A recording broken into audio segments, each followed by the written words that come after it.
Hello good morning dear students. आज हम +2 की होम साइंस का लेसन नंबर 4 प्रोटीन है उसको रीड करेंगे। थर्ड लेसन में हमने किया था भोजन के पौष्टिक तत्व। भोजन के पौष्टिक तत्वों में सर्वप्रथम था कार्बोज। आपने क्लासिफिकेशन ऑफ कार्बोज किया था एंड फंक्शंस ऑफ कार्बोज किया था। आज हम क्लासिफिकेशन ऑफ प्रोटीन करेंगे। प्रोटीन सभी प्राणियों की क्रियाओं में आवश्यक भाग लेता है, यानी प्रोटीन है वो जो भी प्राणी हैं उन प्राणियों की सभी प्रकार की क्रियाएं हैं उसके अंदर महत्वपूर्ण भाग लेता है। यानी कोई भी प्राणी है उस प्राणी के अंदर प्रोटीन है, उसकी जो भी क्रियाएं हैं उसके अंदर प्रोटीन महत्वपूर्ण भाग लेता है, उसका महत्वपूर्ण स्थान होता है। प्रोटीन हमारे शरीर का निर्माण करता है। प्रोटीन का मुख्य कार्य क्या है? शरीर का निर्माण करना। ये नए सेल्स यानी नई तंतुएं उनका निर्माण करता है, जो पुराने तंतु हैं उनकी मरम्मत का कार्य करता है। इसके अलावा प्रोटीन है वो ऊर्जा देने का काम भी करता है। लेकिन प्रोटीन ऊर्जा देने का काम कब करता है स्टूडेंट्स? जब हमारे अंदर ऊर्जा देने वाले तत्वों की कमी आ जाती है तो प्रोटीन अपना जो मूल कार्य है निर्माण का उसको छोड़कर शरीर को ऊर्जा देने का काम आरंभ कर देता है। लेकिन प्रोटीन का मुख्य कार्य शरीर का निर्माण करना और तंतुओं की मरम्मत करना ही है। अब प्रोटीन को मुख्यतः हम 3 भागों में डिवाइड कर सकते हैं। इसका वर्गीकरण 3 प्रकार से हम कर सकते हैं। सबसे पहला प्रोटीन का जो वर्गीकरण है, क्लासिफिकेशन है, वो उसके गुणों के आधार पर। सबसे पहला क्या है? उसके गुणों के आधार पर। गुणों के आधार पर इसका सबसे पहला पार्ट है वो है संपूर्ण प्रोटीन। संपूर्ण रूप में प्रोटीन या संपूर्ण प्रोटीन या संपूर्ण रूप में प्रोटीन। संपूर्ण रूप में प्रोटीन वो प्रोटीन होते हैं स्टूडेंट्स जिनके अंदर सभी आवश्यक एमिनो एसिड पाए जाते हों। यानी जिस प्रोटीन के अंदर सभी आवश्यक एमिनो एसिड मिलते हों वो संपूर्ण प्रोटीन होता है। और प्रोटीन के अंदर 22 प्रकार के एमिनो एसिड वो पाए जाते हैं। अब इस संपूर्ण प्रोटीन का कार्य होता है हमारे तंतुओं का निर्माण करना, हमारे टूटे हुए तंतु हैं उनकी मरम्मत करना और शारीरिक विकास करना। ये प्रोटीन हमें मुख्यतः अंडे हैं, अनाज है, अंडे हैं, दूध है, मीट है, इससे प्राप्त होता है। और इनके अतिरिक्त जो सोयाबीन है वो भी इसका एक सबसे सस्ता साधन है। अब सेकंड है दूसरा, गुणों के आधार पर आंशिक पूर्ण रूप से पूर्ण प्रोटीन।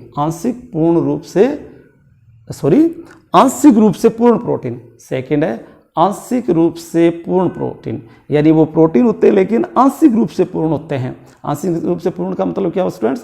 कि ये ऐसे प्रोटीन होते हैं जिनके अंदर सभी आवश्यक एमिनो एसिड नहीं पाए जाते। जितने एमिनो एसिड की आवश्यकता होती है वो सभी इस प्रोटीन के अंदर नहीं होते। ये शरीर निर्माण का कार्य भी नहीं करते, ना ही तंतुओं की मरम्मत का कार्य करते हैं। ये हमारे शरीर का विकास नहीं कर सकते, ये सिर्फ शरीर को स्वस्थ रखते हैं। यानी कि आंशिक पूर्ण प्रोटीन है, ये शरीर को स्वस्थ रखने का कार्य करते हैं, ना कि शरीर का विकास करने का। इस प्रकार के प्रोटीन हैं उनके अंदर अनाज आते हैं जैसे गेहूँ, चना, बाजरा, जो इसी प्रकार दालें आ जाती हैं।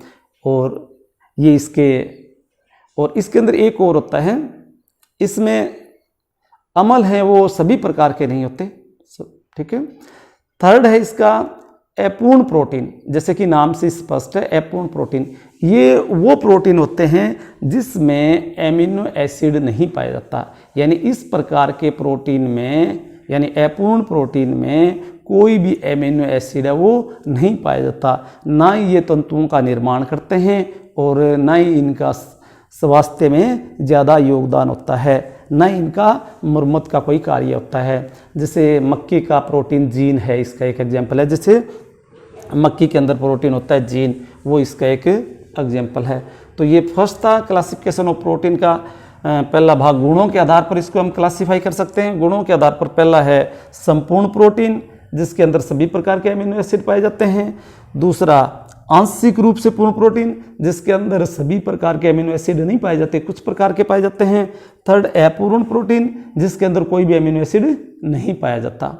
अब सेकंड हम इसका क्लासिफिकेशन कर सकते हैं साधनों के आधार पर, यानी प्रोटीन हमें किन किन साधनों से प्राप्त होता है, कौन कौन से रिसोर्सेज हैं जिससे हमें प्रोटीन प्राप्त होता है। यानी रिसोर्सेज के बेस के ऊपर प्रोटीन का क्लासिफिकेशन। तो साधनों के आधार पर हम प्रोटीन को आगे फिर 2 भागों में डिवाइड कर सकते हैं स्टूडेंट्स।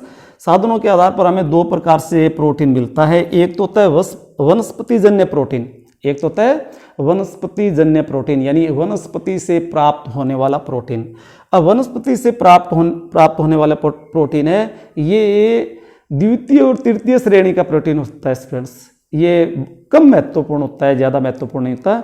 ये द्वितीय और तृतीय श्रेणी का प्रोटीन होता है। जैसे द्वितीय श्रेणी के अंदर हम अनाज ले लेते हैं, गेहूँ, बाजरा, चावल आदि है, और दालें ले लेते हैं। और तृतीय श्रेणी के प्रोटीन में हम मक्की को ले लेते हैं, यानी मक्की के अंदर जो प्रोटीन जीन पाया जाता है वो तृतीय श्रेणी का प्रोटीन होता है, जो कि काफ़ी कम महत्वपूर्ण होता है। अब दूसरा इसका है साधनों के आधार पर प्रोटीन का क्लासिफिकेशन, पशुजन्य प्रोटीन। पशुजन्य का मतलब पशुओं से प्राप्त होने वाला प्रोटीन, जो हमें पशुओं से प्राप्त होता है। अब पशुओं से प्राप्त होने वाले प्रोटीन को भी आगे हम दो भागों में डिवाइड कर सकते हैं, यानी पशुओं से हमें दो प्रकार से प्रोटीन है वो प्राप्त होता है। उसका पहला प्रकार है मांसाहारी रिसोर्सेज, यानी मांसाहारी स्रोत।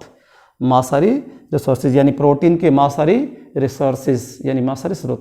मांसाहारी स्रोत के अंदर, मांसाहारी रिसोर्सेज के अंदर क्या आएगा, जैसे अंडा है, मछली है, मीट है, ये चीज़ें हैं, यानी जो मांस से संबंधित हैं ये चीज़ें हैं। ये पशुजन्य जो प्रोटीन है उसके मांसाहारी रिसोर्सेज के अंदर आ जाता है।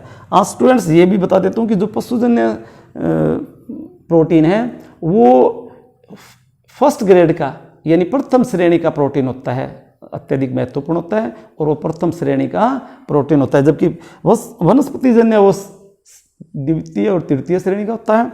पशुजन्य जो प्रोटीन होता है वो प्रथम श्रेणी का प्रोटीन होता है, अत्यंत महत्वपूर्ण प्रोटीन होता है। तो सबसे पहले इसमें इसके मांसाहारी रिसोर्सेज हैं, जिसमें अंडा, मीट, मछली आदि आ जाते हैं। दूसरा इसका शाकाहारी रिसोर्सेज, यानी शाकाहारी स्रोत, पशुजन्य का शाकाहारी। इसमें क्या आ जाता है, जैसे दूध। दूध हमें पशुओं से मिलता है, लेकिन ये मांसाहारी में नहीं आता स्टूडेंट्स, ये शाकाहारी में आता है। दूध से बनने वाली चीज़ें जैसे दही है, पनीर है, ये चीज़ें शाकाहारी रिसोर्सेज होती हैं, जो कि हमें पशुजन्य जो प्रोटीन के सोर्सेज हैं उससे प्राप्त होती है। थर्ड है इसका, यानी ये था सेकंड प्रोटीन का क्लासिफिकेशन, उसके साधनों के आधार पर, यानी कौन कौन से साधनों से हमें प्रोटीन प्राप्त होता है। इसका पहले था एक तो वनस्पति जन्य, यानी वनस्पति से प्राप्त होने वाले, जिसके बारे में मैंने बताया कि ये द्वितीय और तृतीय श्रेणी का प्रोटीन होता है। दूसरा पशुजन्य, यानी पशुओं से प्राप्त होने वाला प्रोटीन, जो कि फर्स्ट ग्रेड होता है, प्रथम श्रेणी का होता है। ये हमें एक तो मांस के रूप में मिलता है, एक तो इसका मांसाहारी रिसोर्सेज है, और दूसरा इसका शाकाहारी रिसोर्सेज। मांसाहारी में मीट आ जाती है, अंडा आ जाता है, मच्छी वगैरह ये आ जाती हैं, और शाकाहारी के अंदर दूध है, पनीर है, दही है, यानी दूध और दूध से बनने वाली वस्तुएं आ जाती हैं। अब थर्ड है इसका स्टूडेंट्स, यानी प्रोटीन के क्लासिफिकेशन का तीसरा जो भाग है, तीसरा प्रकार है, वो रासायनिक विशेषताओं के आधार पर, यानी रासायनिक विशेषताओं के आधार पर प्रोटीन का वर्गीकरण। अब रासायनिक विशेषताओं के आधार पर हम प्रोटीन को आगे तीन भागों में डिवाइड कर सकते हैं, तीन प्रकार से इसको हम वर्गीकृत कर सकते हैं। सबसे पहला होता है साधारण प्रोटीन। सबसे पहला होता है डियर स्टूडेंट साधारण प्रोटीन।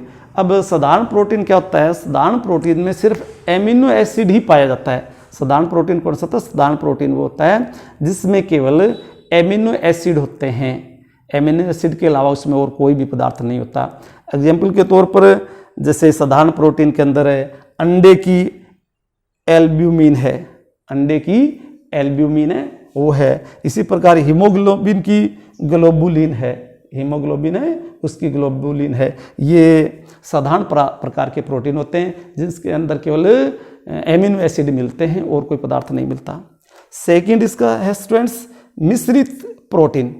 रासायनिक विशेषताओं के आधार पर इसका क्लासिफिकेशन का सेकंड बेस क्या है स्टूडेंट्स, इसका सेकंड बेस है मिश्रित प्रोटीन। अब मिश्रित प्रोटीन जैसे कि नाम से योगी कह सकते हो, मिश्रण कह सकते हो, इसमें केवल एमिनो एसिड नहीं पाया जाता, एमिनो एसिड के साथ साथ इसमें दूसरा पदार्थ भी मिला होता है। यानी एमिनो एसिड के साथ कोई दूसरा पदार्थ मिला होता है जिसमें केवल एमिनो एसिड ना हो, एमिनो एसिड के साथ कोई दूसरा पदार्थ हो, उसको हम मिश्रित प्रोटीन बोलते हैं। उसको हम क्या बोलेंगे, मिश्रित प्रोटीन। अब ये मिश्रित प्रोटीन है, इसके क्या एग्जाम्पल है। मिश्रित प्रोटीन के अंदर जैसे प्रोटीन और कार्बोज का यौगीकरण है। जैसे हमारी जो लार है, लार के अंदर एक रस होता है जिसको म्यूसिन बोलते हैं। लार के अंदर जो रस होता है वो म्यूसिन नाम का प्रोटीन होता है। वो किससे बनता है, प्रोटीन और कार्बोज का यौगिक होता है। प्रोटीन और कार्बोज के यौगिक से लार का रस है जो म्यूसिन बनता है। इसी प्रकार प्रोटीन और हिम का यौगिक है, प्रोटीन और हिम के यौगिक से हीमोग्लोबिन बनता है। इसी प्रकार प्रोटीन और वसा है, प्रोटीन और वसा के यौगिक से लियोप्रोटीन यानी कि जो हमारी प्लाज्मा है, रक्त की प्लाज्मा है, उसका लियोप्रोटीन नाम का जो प्रोटीन है वो बनता है। यानी जो मिश्रित प्रोटीन है, मिश्रित प्रोटीन के अंदर एमिनो एसिड प्लस में दूसरे पदार्थ मिलते हैं, यानी ये दोनों मिलकर मिश्रित प्रोटीन बनाते हैं, जिसके मैंने आपको एग्जाम्पल बताए हैं। प्रोटीन और कार्बोज का यौगिक है, इसी प्रकार प्रोटीन और कार्बोहाइड्रेट्स का प्रोटीन और कार्बोहाइड्रेट्स का, प्रोटीन और वसा का, प्रोटीन और हिम का, हीमोग्लोबिन। अब थर्ड है इसका रासायनिक विशेषताओं के आधार पर प्रोटीन का थर्ड जो क्लासिफिकेशन है वो प्राप्त हुई प्रोटीन। प्राप्त हुई प्रोटीन का क्या मतलब है फ्रेंड्स, कि ये प्रोटीन है हमें नेचर से नहीं मिलती। प्राप्त हुई प्रोटीन हमें प्रकृति से नहीं मिलती, ये हमें नेचर से नहीं मिलती, ये हमें प्राप्त होती है। कैसे प्राप्त होती है, किससे प्राप्त होती है? जो साधारण प्रोटीन है, सिंपल प्रोटीन है, और जो मिश्रित प्रोटीन है यानी जो कॉम्प्लेक्स प्रोटीन है।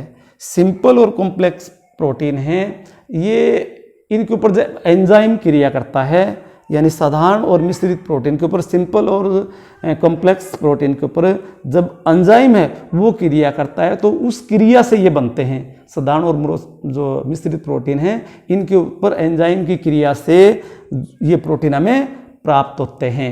इन दोनों की क्रिया से जो बनता है उसको मिश्रित प्राप्त हुई प्रोटीन कहते हैं। यानी ये हमें शरीर में प्राप्त होती है। किससे प्राप्त होती है? साधारण और मिश्रित प्रोटीन पर जो एंजाइम की क्रिया होती है उस क्रिया से ये बनकर हमें प्राप्त होते हैं। जैसे इसके एग्जाम्पल हैं पेप्टाइन है, पेप्राइड है, प्रोटीजोअस है। तो ये था डियर स्टूडेंट्स प्रोटीन्स यानी protein, classification of proteins, proteins के वर्गीकरण। इसके मैंने आपको आधार बताए हैं। पहले आपको बताया है कि प्रोटीन के अंदर 22 प्रकार के एमिनो एसिड होते हैं। अब इसके आधार बताए, एक तो गुणों के आधार पर, दूसरा साधनों के आधार पर, तीसरा रासायनिक विशेषताओं के आधार पर। गुणों के आधार पर मैंने बताया था संपूर्ण रूप से प्राप्त प्रोटीन, आंशिक रूप से पूर्ण प्रोटीन, अपूर्ण प्रोटीन। उसके बाद साधनों के आधार पर वनस्पति से प्राप्त होने वाले और पशुओं से प्राप्त होने वाले। तीसरा है रासायनिक आधार पर, जिसमें सिंपल प्रोटीन आ जाता है, कॉम्प्लेक्स प्रोटीन आ जाता है, और एक ऐसा प्रोटीन होता है जो इनसे हमें एंजाइम की क्रिया करने से हमें प्राप्त होता है, यानी प्राप्त हुई प्रोटीन। तो thank you, have a nice day students. आपको इसके नोट्स तैयार करने हैं और दोबारा घर इसको एक बार फिर रीड करना है। कल हम करेंगे फंक्शंस ऑफ प्रोटीन, प्रोटीन के कार्य।